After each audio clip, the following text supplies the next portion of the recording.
Our body is 55 to 60% water. Yes, that's not what you have heard in schools. A human baby is 75% water actually.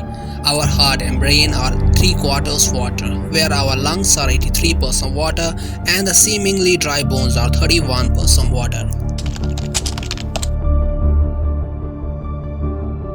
Water acts as a lubricant in joints, same like grease does in machine gears. Water is kind of a coolant to our body. It regulates the body temperature and nourishes the brain and the spinal cord. The thing is, we lose almost 3 liters of water every day in the form of urine, sweat, and breathing, etc. If we don't drink water, all of the above mentioned vital organs and functions will gradually come to an end. Yes, your heart, brain, bones all will eventually give up, and what happens after that is, of course, death.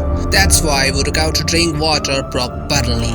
Keep the air, I said, properly. That means there is a set of scientifically advised rules you need to follow while drinking water, and if you don't, you won't get any benefit from any amount of water you drink.